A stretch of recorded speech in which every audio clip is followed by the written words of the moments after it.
सिकंदर कलावती को और ज्यादा परेशान करता हुआ बोला, जो तुम चाहती थी वह तो हो गया। तुमने अपनी भाभी को इस महल से निकलवा दिया, अब क्या चाहती हो? कलावती पलटकर अपने कक्ष के बड़े से झरोखे के पास गई और वह अपने नगर को देखती हुई बहुत गुस्से में बोली, भाभी को निकालने से कुछ नहीं होगा। इस साम्राज्य को पाने के लिए मुझे और चाल चलनी होगी। और तभी पीछे से सिकंदर आया। उसने कलावती को पीछे से गले लगाकर कहा, कलावती, तुम जो जो कहती जाओगी मैं करता जाऊंगा, बस मुझे खुद से दूर मत किया करो। कलावती ने पलटकर सिकंदर को देखा और बोली, तुमने आज फिर मदिरा पान किया है? सिकंदर ने मुस्कुराकर कहा, मदिरा पान करने के बाद ही तो मुझे तुम्हारी जरूरत पड़ती है। कलावती बोली, सिकंदर, मेरा दिमाग ठीक नहीं है। भैया ने मेरी सबसे विश्वास पात्र दासी को मौत के घाट उतार दिया। यह सुनकर सिकंदर हैरानी से कलावती को देखने लगा। सिकंदर के चेहरे पर डर साफ दिखाई दे रहा था, क्योंकि वह सूर्यकांत को अच्छे से जानता था। सूर्यकांत पर अपना क्रोध नियंत्रण नहीं होता था। अगर गलती से भी सूर्यकांत को पता चल जाता कि उसी का सेनापति उसी की बहन के साथ मिलकर उसी के खिलाफ षड्यंत्र रच रहा है, तो एक ही बार में वह सिकंदर का सिर भी उसके धड़ से अलग कर देता। सिकंदर को ऐसे देखकर कलावती को अपनी योजना कमजोर लगने लगी। वह प्यार से बोली, सिकंदर, तुम तो जानते ही हो, बचपन से लेकर अब तक मेरा एक ही सपना था, इस महान साम्राज्य की रानी बनना। लेकिन मेरे पिताश्री ने बेटे के लालच में सूर्यकांत की मां से शादी कर ली और सारा साम्राज्य सूर्यकांत को मिल गया। मैं और मेरी मां कुछ नहीं कर पाए। मैं भ्राताश्री से 1 वर्ष बड़ी हूं। उसके बावजूद भी पिताश्री ने पूरा राजमहल सूर्यकांत को सौंप दिया। अब कुछ भी करके मुझे अपना हक वापस चाहिए। मैं इस राजमहल की रानी बनना चाहती हूँ और उसके लिए मुझे तुम्हारी जरूरत होगी सिकंदर। कहते हुए वह सिकंदर के करीब जाने लगी। सिकंदर पहले ही नशे की हालत में था।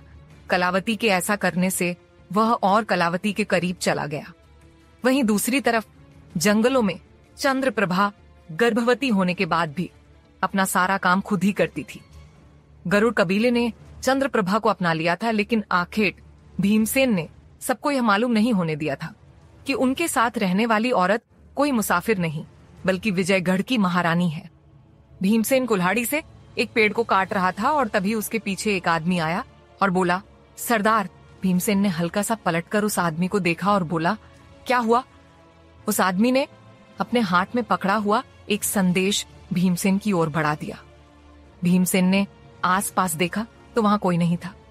भीमसेन बोला, मैंने मना किया था ना कि तुम मंदाकिनी से मिलने नहीं जाओगे।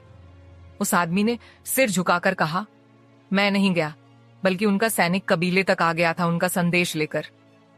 भीमसेन ने संदेश ले लिया और कुल्हाड़ी उस आदमी के हाथ में दे दी और फिर इस कबीले के एक कच्चे कमरे के अंदर चला गया। भीमसेन ने संदेश खोलकर देखा तो उसमें लिखा था, भीमसेन, तुम्हें क्या लगता है मैंने तुम्हारे साथ झूठा प्रेम किया है? तुम्हें लगता है कि मैं तुम्हारे लिए राजपाट नहीं छोड़ सकती? तुम्हें लगता है कि तुम मुझे वह सुख सुविधा नहीं दे पाओगे जो मुझे राजपाट में मिल सकती है? तो मैं तुम्हें बता दूं, मेरे पिता ने मेरा विवाह सूर्यगढ़ के राजकुमार के साथ तय कर दिया है, किंतु मैं विवाह नहीं करूंगी। मुझे तुमसे विवाह करना है। अगर तुम मुझे लेने आ गए तो ठीक, वरना एकादशी के दिन मैं आत्महत्या कर लूंगी, क्योंकि मैं अपना जीवन तुम्हारे अलावा किसी और के साथ नहीं बिता सकती। मैं आंखें बंद करती हूँ तो सिर्फ तुम दिखाई देते हो, आंखें खोलती हूँ तो तुम दिखाई देते हो। मेरा दिमाग का संतुलन खराब हो जाएगा।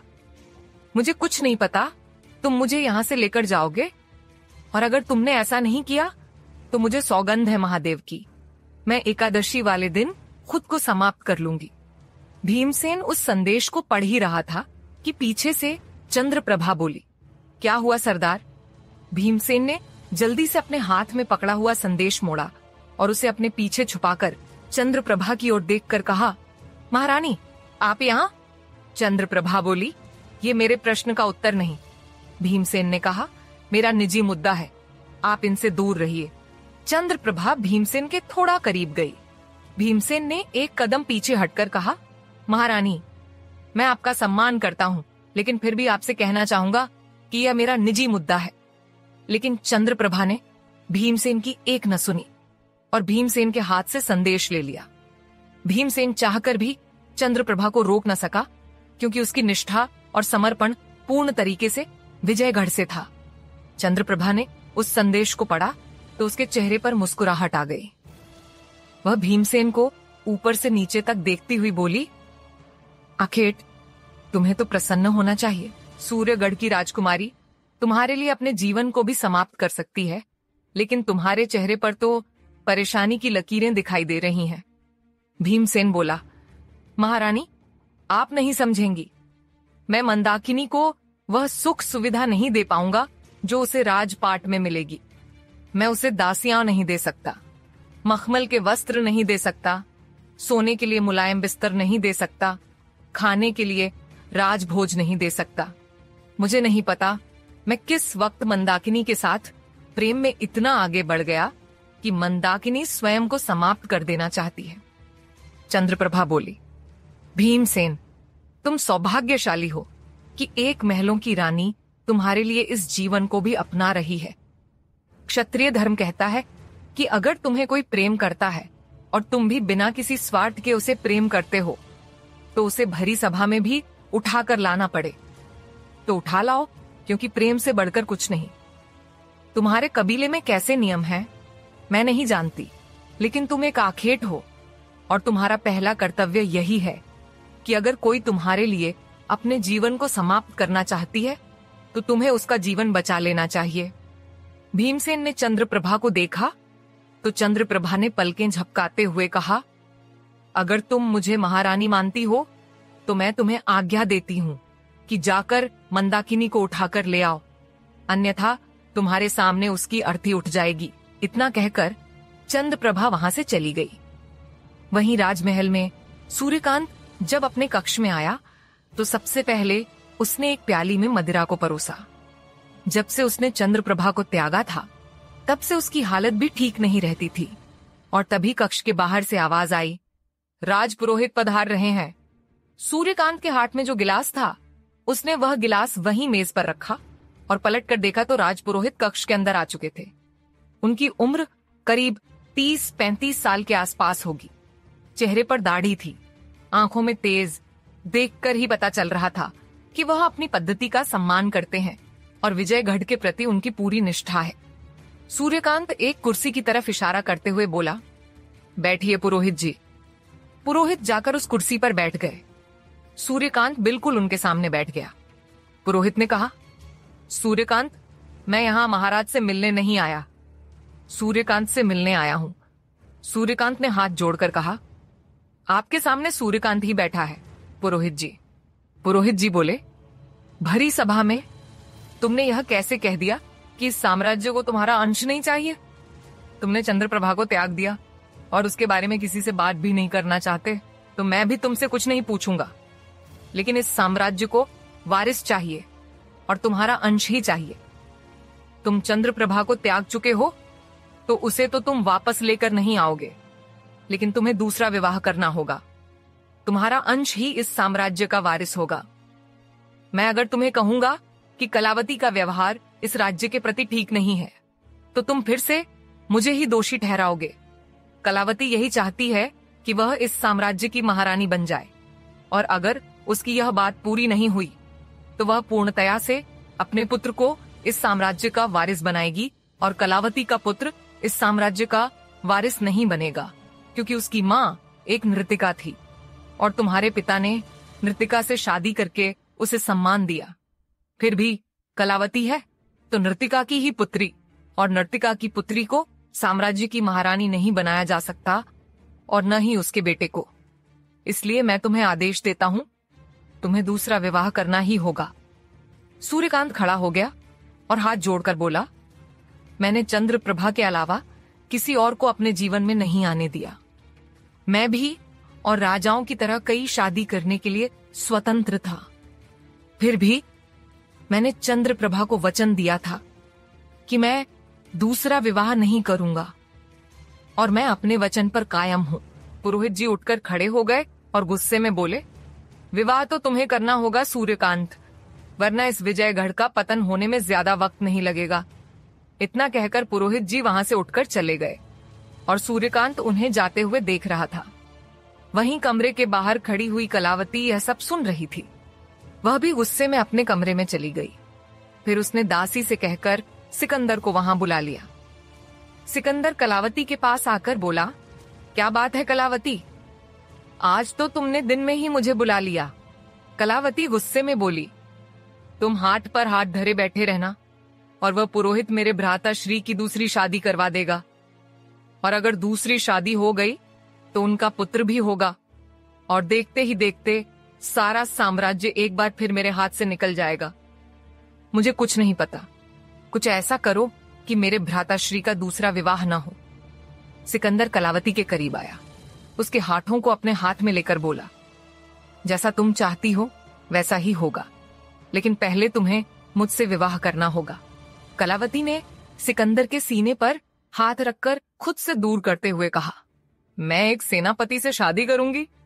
सिकंदर थोड़ा हैरान हुआ। वह बोला, सेनापति के साथ रात रंगीन कर सकती हो, सेनापति को खुश करने के लिए उसके साथ कई रातें गुजार सकती हो, लेकिन सेनापति से विवाह नहीं कर सकती। तुम्हें क्या लगता है, तुम मुझे प्रेम नहीं करती तो क्या मैं तुम्हें प्रेम करता हूं? जिस तरह तुम्हें भी सत्ता का लालच है, उसी प्रकार मुझे भी सत्ता का लालच है। तुम मुझसे विवाह करोगी, हम दोनों के मिलन से जो पुत्र का जन्म होगा वही सत्ता पर राज करेगा, और अगर तुमने मुझसे विवाह करने से इनकार कर दिया तो मुझे तुम्हारे भैया को सब कुछ बताने में बिल्कुल भी हिचक महसूस नहीं होगी। मैं जा रहा हूं तुम्हारे भैया के पास अपना और तुम्हारे विवाह की बात करने। इतना कहकर सिकंदर पलटकर जाने लगा तो कलावती ने उसकी बाजू पकड़कर अपनी तरफ घुमाया और बोली, सिकंदर, तुम कुछ ज्यादा ही सोच रहे हो, ऐसा नहीं होगा। सिकंदर बोला, तो कैसा होगा तुम बता दो। तुम्हें बिना मेरी मदद के सत्ता को हासिल करने में एक जीवन लग जाएगा। मान लेता हूं तुम्हें राजगद्दी मिल भी गई तो क्या करोगी उस राजगद्दी का? किसी दूसरे साम्राज्य के राजकुमार से शादी करोगी? एक जूठन को कौन अपनाएगा? यह सुनकर कलावती हैरानी से सिकंदर को देखने लगी। सिकंदर बड़े प्यार से बोला, सोच लो कलावती, क्या करना है और क्या नहीं। मैं तो तुम्हें परेशान कर रहा हूं क्योंकि तुमसे शादी करना चाहता हूं, वरना चाहूं तो तुम्हें तुम्हारे ही राज्य में अपमानित करके तुम्हारा मुंह काला करवा दूं। कलावती सिकंदर को देख रही थी। जो सिकंदर उसे पाने के लिए उसका गुलाम तक बन जाता था, वह उसे आंखें दिखा रहा है। फिलहाल तो कलावती अपनी योजना को खराब नहीं कर सकती थी, और कहीं न कहीं सिकंदर ने सही कहा था। अगर उसे सत्ता मिल भी जाए तो भी उससे विवाह करेगा कौन? अगले ही पल कलावती मुस्कुराकर बोली, सिकंदर, मैं तो तुम्हारे साथ उपहास कर रही थी, लेकिन तुम तो इतना भी नहीं समझते।